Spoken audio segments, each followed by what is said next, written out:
Kinongelam ka seng new trap youth council HYC Ribhoi district kalalej banbu daga dorkha sa kami jong deputy commissioner ka Ribhoi district Arpit Upadhyaya halor ka jingslem jong ka result thungkam lengba ka Ribhoi district selection committee kabala jankot syaka arsnam pura jong ka jingpendep tho examine interview jong ki samla watkam watjam katega district. Katkum usamla Shampang Masharing Secretary ke HYC Ribhoi District hadin balami nakakamra jong Deputy Commissioner ubalongru hakaju kapor u Chairman jong ka DSC Ribhoi District ulayathu baka jubab jong DC kalong baka jingslam ban penbenai ka result kade nakadaw jong ka jingmi ka policy batmai kumta kite kinongelam ka HYC kilabu ek jingkerpan lengba ka dorkhas jong DC baya kate ka result Deban penmi ne penbenano hapo jong news 6,000 arpolai. Hadin ka jinge keduk jongi batu deputy commissioner jong kaneka Ribhoi district.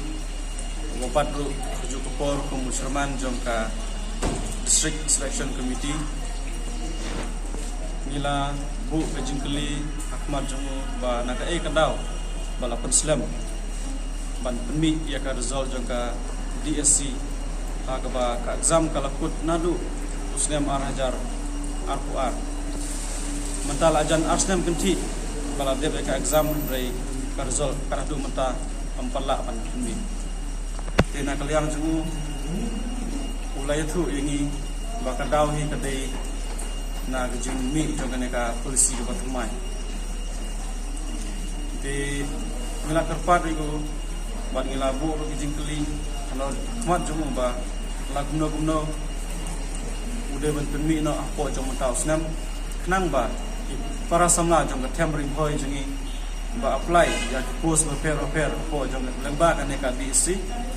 kintip kin yo ra ya result la galong gumno ru te ula kubur ru ba nakaliau jungu sa shimkya halor jong kane katbala ba apo jong mentau senam kin sepenmi no ya ka result jong kane ka DC kena yang jungiru ni ai gajing kublai halor gajing keloi jumu ban simkia ia kan ka kam bangi kerman skam bakumba ola ong kumtahi kan sa ulong hakine ki kiat malai ban sawat